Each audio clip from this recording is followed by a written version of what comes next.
Hi, welcome to From the Tap, news, views, and brews of the water industry. We're live here at the View House in Denver, Colorado at ACE 2025.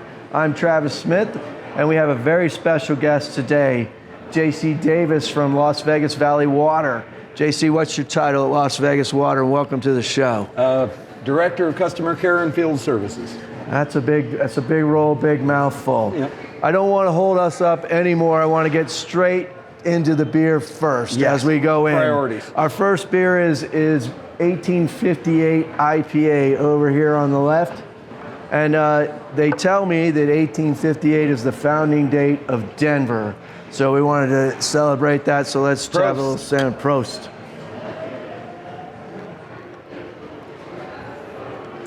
What'd you think? That one's nice. It's hoppy, but it's more floral than grapefruit. So that's a really smooth IPA. I'm not a grapefruit fan, beer or fruit. So, it's good that we have that. It was a mellow IPA, so pretty good. So you guys at Las Vegas Valley are up to some really exciting things and really leading some of the digital water progression. What are your goals and what are you trying to do there at Las Vegas Valley with your digitalization, your AMI? How are you using those tools to enhance sustainability and fiscal responsibility at the utility? Well, we have a really funny business model at Las Vegas Valley Water District in that nobody works harder or spends more to sell less of their product than we do. Right? When Not you're a at good beer model, by the way. Exactly. A lot of utilities are like, we're in the business of selling water. But the reality is we have a tiered rate structure, and for the first two tiers, we're actually subsidizing that water rate. So our conservative customers pay less than it cost us to get it to them. But we are really resource focused, right? Our goal, we have a very limited water supply, and with the drought on the Colorado River, that supply is getting to be even less. And so we're under constant stress in terms of how do we best manage our water resources. And using this kind of technology allows us, it's like having an EKG attached to every single meter in the entire Las Vegas Valley. So we know exactly what's going on, and it's allowed us to do some very interesting things that have saved a lot of water. So, I think as you were talking about it earlier, though, that physical scarcity really provides a forcible driver into your utility. And how are you managing that watershed and that supply, demand, and the recycle of that water into your system? Because I think there's some really fabulous things that you guys are doing there. Well, we do have one advantage, right? So when they were divvying up the Colorado River back in the 1920s, our guy was at the bar and he missed the negotiations. And as a result, we got by a lot the smallest share of water on the river. But we do have one magic trick, and our magic trick is that any drop of water that goes down a drain anywhere, could be in a hotel room in the Strip, could be at a house, it could be at an office park, it doesn't matter. If it goes down a drain, we capture and recover it at more than 99% efficiency. So if you think about that conceptually, we're the equivalent of a water perpetual motion machine, except for outdoor water. So that gives us some real focus on the kinds of things we need to do to maximize our water supply, and that's where the technology comes in. And that's pretty progressive stuff. I see you guys, Singapore, maybe Southeast Water in Australia, as really the leaders in that area. Are you watching what they're doing and working with those utilities? Yeah, we're more than watching. We actually engage with all of the utilities you just talked about pretty frequently. We had Singapore out not too many months ago to talk about what we're doing in terms of water recapture and reclamation and what they're doing and what the challenges are and all of that kind of thing. So it's not so much that we're progressive by nature, is that the necessity is the mother of invention, and we have necessity. Yeah, well, it leads to finding real problems and real solutions, so good to see that. I'll give you a chance to have one more sip of that 1858, and we'll move on to our second beer. This is the Ballpark Ale. So we're outside of the Rockies ballpark. They're actually playing tonight. Yep. So I thought we ought to have a Ballpark Ale. Let's give that one a quick try. Kanpai.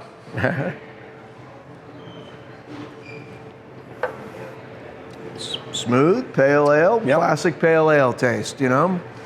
Very soft. Yeah. IBU's probably in the 40s, I'm guessing. It is a legacy style beer, There right? you go. It's good. It's tasty. That's they call it crushable. Is what the young people are calling it now? It's crushable. Well, I wouldn't know. I'm probably too old to be in that You and me both, brother. So I'm sure you get this question every time. The Bellagio fountains, are they part of your system or not? Actually, a funny thing about the Bellagio fountains are that they use a lot less water than the golf course they replaced, right? So we have two different supplies in southern Nevada. We have the Colorado River, and there are local groundwater rights, right, that are aquifer rights. And the golf course that used to occupy that piece of real estate had its own water rights that preceded the formation of the Las Vegas Valley Water District. So they can use them for anything they want. And so when they got rid of that golf course and put in the fountains and the water feature and all that kind of stuff, it actually reduced their use pretty substantially of that groundwater. Wow, that's a great piece of trivia.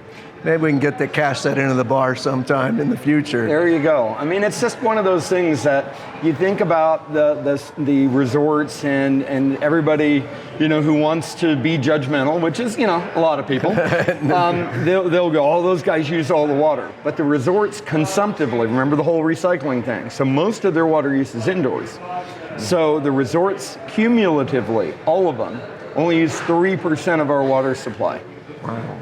Most of it gets used single-family residential for landscaping. So are you using some of your tracking of applications to see who uses what types of application consume the most water, and what are you finding from that data there? Well, one of the interesting things that came about during COVID is one of my jobs was to track water use and report it to our executive team and look at sector by sector what the patterns look like. And I was really surprised that within the resort community, they were still using almost half of the water that they would normally use during COVID when they were dark. Like not a person in the room, the restaurants aren't open, and that led to an investigation that I put some time into, is like, where's all this water going? And the answer turned out to be their cooling towers.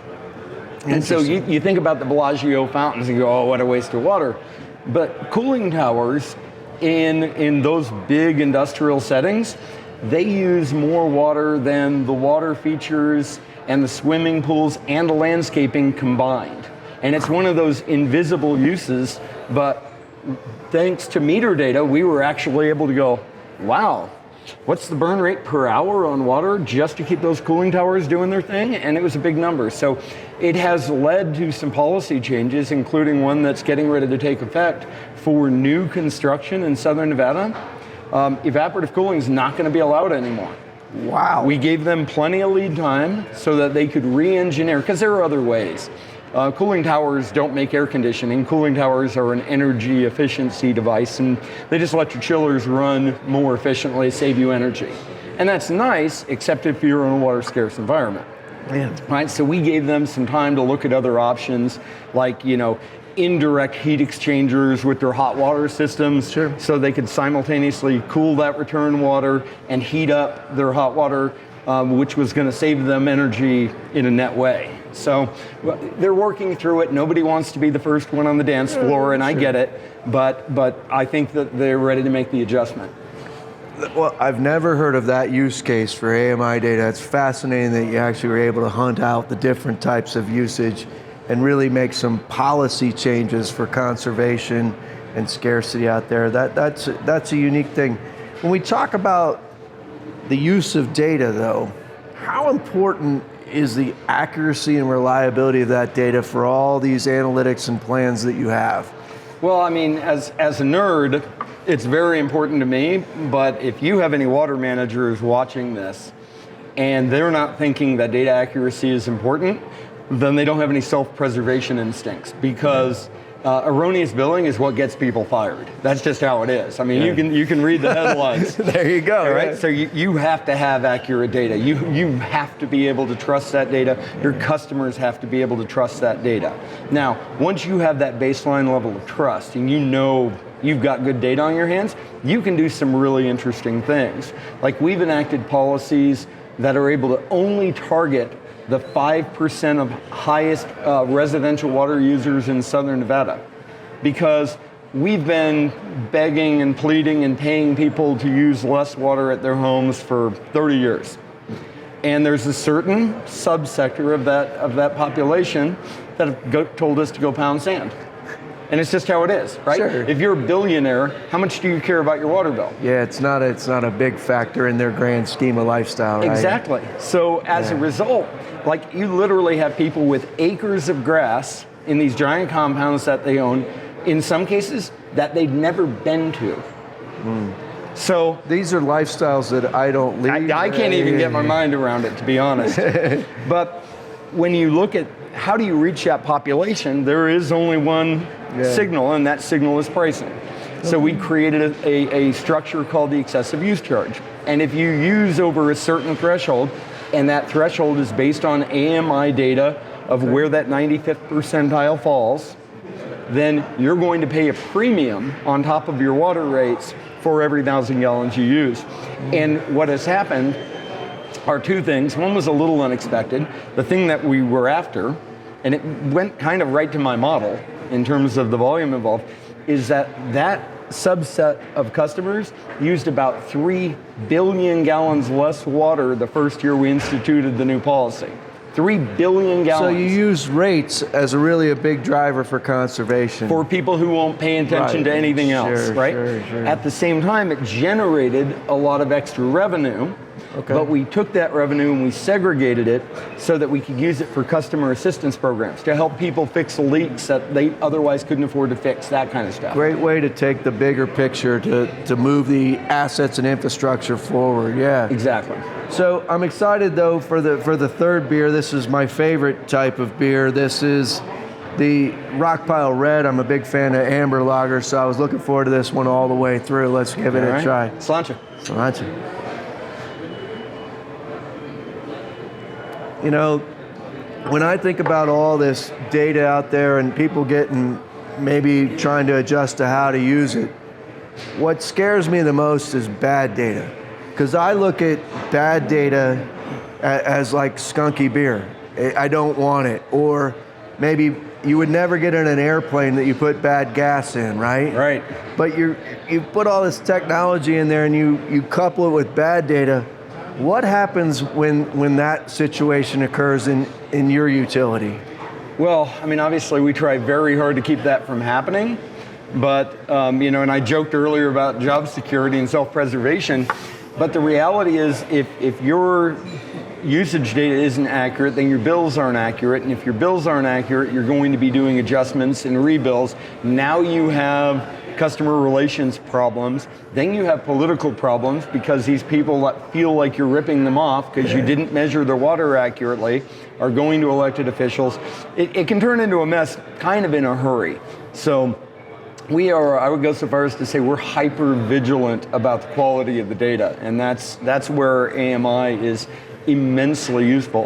One of the other things that and we're only dipping our toe in it right now, is I know you guys have done a lot of work with leak detection, right? So we have certain parameters that we set out for, it's not 100% gonna be a leak, but most of the time it is. We have a level of certainty and confidence in that. And so instead of in the old days, think about it, you're doing monthly reads, right? Yeah. They've got a leak. You don't really notice it month 1. Month 2, you might notice it. Then it's month 3, and you're telling them about it. Meantime, they've been paying extra money for these leaks the whole time. You're digging the hole the whole time, all 3 months. Exactly. Stop digging, right? Yeah, that's the easiest way to improve your situation is put the shovel down, right? So on day 3, we're able to tell customers, hey, something's going on at your house that's different, and you should take a look. And then we couple that with all of these knowledge resources, everything from videos to online tools to even vouchers for leak detection that we give to customers to say, hey, we think something's going on here and you need to take a look at it because it's going to get expensive. Yeah. And they do, and you can actually watch what happens in the data. You can see the duration of a leak dramatically decrease as a result of these efforts, and that's what we're after. I think that customer communication is so valuable, not just for the financial picture, but the confidence the consumer gets in the utility that they are on top of their system. So I hope that that's coming through in your system as well. You know, I feel like it is. We've had really good engagements with our customers, and nobody likes higher water rates. Nobody wants the heartache pill, right? But when you're able to tell them, look, we have this tiered system, and if you are a basically median or less customer, we're subsidizing your water delivered to your house. Is there anybody else doing that? I don't know the answer to that. I've never heard of somebody else doing that, so you guys might be on the leading edge. So essentially the heavy users are helping to pay the moderate users' water bills. You guys are a modern day Robin Hood on that one. A little bit. Awesome. Well, we got one more beer to try here. This is the K Pasta Lager. So in that case, salud. Salud. That was different than I expected. It's citrusy. I wasn't. It's got a little lime in it. Yeah, they've included the lime with the Mexican lager. Yeah, but I'm getting a little tiny bit of lime in it. Right. That would be good on a Vegas 118 degree day. Yeah, it's hot there. A little bit. So in the nature of, K Pasta is clearly what's going on, but what I want to ask is, you guys are really on the leading edge of things. What's next? Where are you going to take it from here? Because you're so far ahead of everybody else. Where are you going next? Well, that's a timely question, because I'm actually playing with some things right now. So one of the issues with leak detection outside of the single family sector is that there's so much white noise, right? So they never necessarily have a 0 hour. Yeah. Right. So you think about a big mega resort. You got a big nightlife in Las Vegas. Your diurnal pattern might be skewed to the average utility. Exactly. Right. But they got a lot of businesses, right? Like, so a clothing store or dentist, they should go to 0. But a mega resort, maybe not so much. Sure. But so now we're actually using, this gets geeky, we're using a thing called land use codes, which is how they divide all of the sectors. And we are going sector by sector to see who would be a good candidate, which sectors are good candidates for the kind of leak detection that we do in the single family. Okay. Now, the other thing we do is that not all leaks are continuous flow leaks. Yeah, sure. Right? And so maybe the kid driving down on the bike knocked the sprinkler head off. You don't know because it goes off at 5 in the morning, right? But it's making a geyser.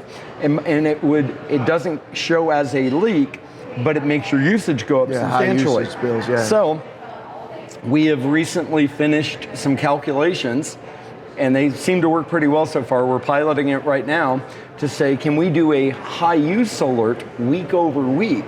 Okay. Using AMI data to say, for whatever reason, your usage went up significantly compared to the last 7-day period, you should take a look.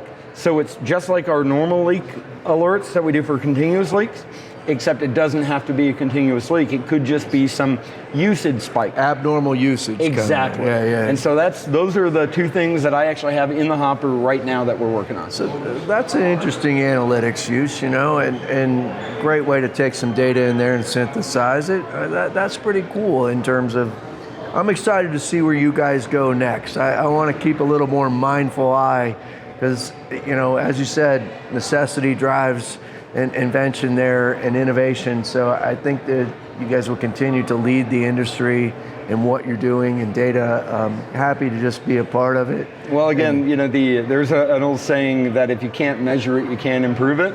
And I'm a big advocate of that. So the AMI technology really allows us to measure things so that we can make decisions based on that data. And it's fantastic. Awesome. Well, thanks for being a part of the show. Hope you enjoyed the beer. Thanks for sharing some about Las Vegas Valley water with us. Salud. Salud.